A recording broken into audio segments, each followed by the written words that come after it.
आप तो कहते हैं ये देश नहीं झुकने दूंगा, ये देश नहीं झुकने दूंगा। आपके लोग रूस के अंदर फंसे हुए हैं सैकड़ों दिनों से, और आज तक आप उनको ला नहीं पा रहे हैं।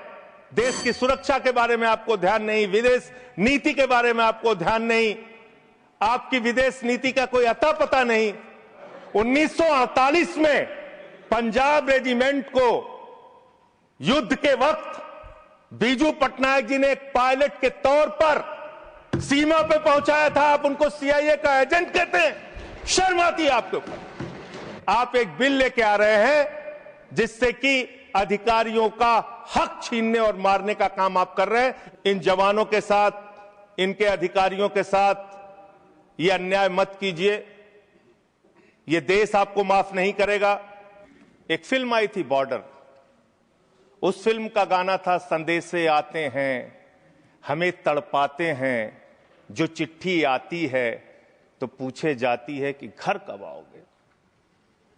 हम तो पार्लियामेंट का सेशन खत्म होता है घर जाते हैं, लेकिन हमारे वो जवान जो सीमाओं की रक्षा करते हैं वो घर नहीं जा पाते। दिवाली हो, होली हो, तमाम त्योहार हो, शादी हो, ब्याह हो, चाहते हुए भी अपने घर नहीं जा पाते। महोदया, देश की 15,000 किलोमीटर की सीमा की सुरक्षा ये सीएपीएफ के जवान और अधिकारी करते हैं। और मैं बड़ी विनम्रता पूर्वक आपके माध्यम से सरकार से पूछना चाहता हूं, क्या उनकी मौत को आप शहीद का दर्जा भी देने को तैयार नहीं है? शर्म नहीं आती आपको? आप हमारे जवान जो शहीद होते हैं सीएपीएफ के, बीएसएफ के, एसएसबी के, सीआईएसएफ के, सीआरपीएफ के, आईटीबीपी के, उनको शहीद का दर्जा भी नहीं देते। सीआरपीएफ के 40 जवान पुलवामा में शहीद हुए, उनके नाम पर घूम घूम कर पूरे देश में प्रधानमंत्री ने वोट तो मांगा, लेकिन उनको शहीद का दर्जा नहीं दिया। इसके अलावा अब मैं इनकी शहादत के बारे में बताना चाहता हूं। उनकी संख्या जवानों की और अधिकारियों की 11 लाख है। CRPF 3,13,678, BSF 2,92,000, CISF 1,60,000, ITBP 89,000, SSB 97,000। ये इनकी संख्या है पूरे देश में। महोदया, इनकी शहादत जो हुई है आपको जानना चाहिए, पूरे देश को जानना चाहिए कितनी बड़ी शहादत है इनकी।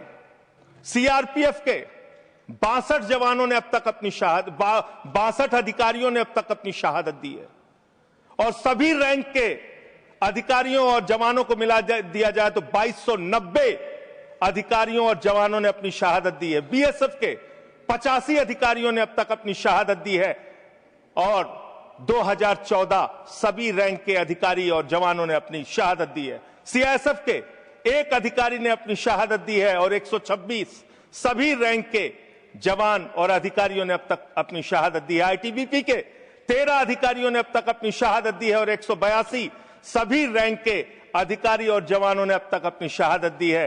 एसएसबी के 5 अधिकारियों ने अब तक अपनी शहादत दी है, और सभी रैंक को मिला लिया जाए तो 51 अधिकारियों ने और जवानों ने अब तक अपनी शहादत दी। वीर गति को प्राप्त हुए, उनको तो शहीद आप मानते भी नहीं हैं।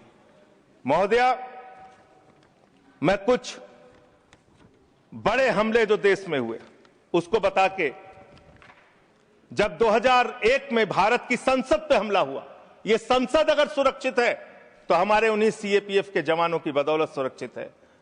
9 जवानों ने अपनी शहादत दी। मुंबई अटैक में 160 जवान और लोग अपनी शहादत दी। कश्मीर में 2014 में 20 जवानों ने अपनी शहादत दी। 2014 में वेस्ट बंगाल के एक्सप्लोजन में 2 जवानों ने अपनी शहादत दी। 2015 में 10 पुलिस फोर्स के लोगों ने अपनी शहादत दी। पठानकोट में 7 जवानों ने अपनी शहादत दी। 2016 में उड़ी अटैक में 19 जवानों ने अपनी शहादत दी। अमरनाथ के अटैक में 7 जवानों ने अपनी शहादत दी। सुकमा अटैक में 9 सीआरपीएफ के जवानों ने अपनी शहादत दी, और 2019 में 40 सीआरपीएफ के जवानों ने अपनी शहादत दी। पूरे देश में उनके नाम पे आपने वोट मांगा, लेकिन उनको शहीद का दर्जा आज तक नहीं दिया। महोदया, कब से इनका मामला चल रहा है और कितना खेल आपने किया इनके साथ? आप देखिए, 2010 में सीआरपीएफ के एक असिस्टेंट कमांडेंट की भर्ती होती है, 15 साल में कोई प्रमोशन नहीं। बीएसएफ के एक जवान की असिस्टेंट कमांडेंट की भर्ती होती है, 13 साल में कोई प्रमोशन नहीं।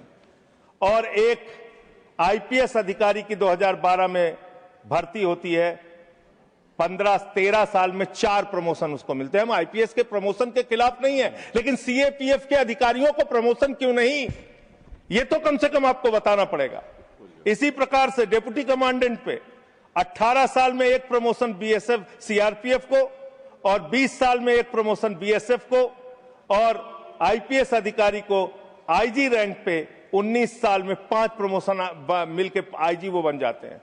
इसी प्रकार से 2003 में सेकंड इन कमांडेंट पे पहुंचता है एक सीआरपीएफ का अधिकारी, और बीएसएफ 1997 में सेकंड इन कमांडेंट बनते हैं, 1997 बैच के अधिकारी, और एडिशनल डायरेक्टर जनरल 1998 का आईपीएस बन जाता है। अब इनकी दशा क्या है मान्यवर? जो आपने इनके साथ किया, कैसे कैसे किया, यही अंतिम बात कह के अपनी बात समाप्त करूंगा। कब से ये लोग कानूनी लड़ाई लड़ रहे हैं? 2012 में इन्होंने हाई कोर्ट दिल्ली में एक रिट पिटीशन दाखिल किया। फिर 2015 में इनको दिल्ली हाई कोर्ट से इनके पक्ष में आदेश आया। 16 में फिर आप इनके खिलाफ चले गए। फिर फरवरी में सुप्रीम कोर्ट ने आपके आदेश, आपकी एसएलपी को रिजेक्ट किया। फिर 2 अप्रैल 2019 में फिर इनके पक्ष में आदेश आया। फिर 3 जुलाई 2019 को, सबसे महत्वपूर्ण यह है महोदया, 3 जुलाई 2019 को मेरे ख्याल से 2 कैबिनेट मंत्री तो हैं, वो जरूर रहे होंगे उस कैबिनेट में, कैबिनेट ने पास किया महोदया, इसी सरकार के कैबिनेट में। क्या लिखा है इसमें? This would result in grant of NFFU to eligible Group A executive cadre officers of CAPF. The decision would also benefit Group A executive cadre officers of CAPF for availing the benefit of NFSG at an enhanced rate of 30% as per guidelines. ये आपके cabinet का आदेश है। Cabinet का आदेश आप खुद ही पलट रहे हैं। जो 2019 जुलाई में आपने इन अधिकारियों के पक्ष में एक निर्णय लिया, उसको आप खुद से पलट रहे हैं। महोदया, मैं आपके माध्यम से इस सरकार से कहना चाहता हूं, इन जवानों के साथ, इनके अधिकारियों के साथ ये अन्याय मत कीजिए। ये देश आपको माफ नहीं करेगा।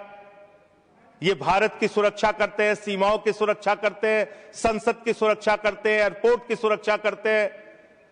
इन जवानों के साथ ये घोर अन्याय मत कीजिए। हालांकि आपको अन्याय करने की और अपमान करने की आदत है, स्वर्गीय बीजू पटनायक जैसे बहादुर व्यक्ति की आपने अपमान किया। आपसे बीजू पटनायक जैसे बहादुर, मैं महोदया इसी से इस विषय पर मैं खत्म कर रहा हूं।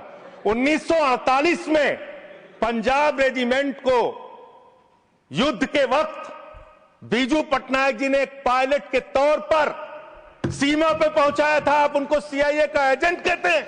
शर्म आती है आपके ऊपर? ये आप कर रहे हैं। आप अपमान करते हैं लगातार जिन्होंने इस देश के लिए अपना योगदान दिया। महोदया, मैं आपके माध्यम से बस खत्म कर रहा हूं, 1 मिनट में खत्म कर रहा हूं। महोदया, मैं आपके माध्यम से कहना चाहता हूं, देश पर ध्यान दीजिए, देश के लोगों की चिंता कीजिए। आज जब मैं आ रहा था तो यहां पे पता चला, आप तो कहते हैं ये देश नहीं झुकने दूंगा, ये देश नहीं झुकने दूंगा।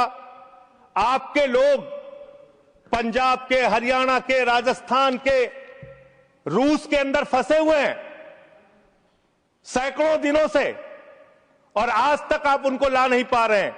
देश की सुरक्षा के बारे में आपको ध्यान नहीं, विदेश नीति के बारे में आपको ध्यान नहीं, आपकी विदेश नीति का कोई अता पता नहीं।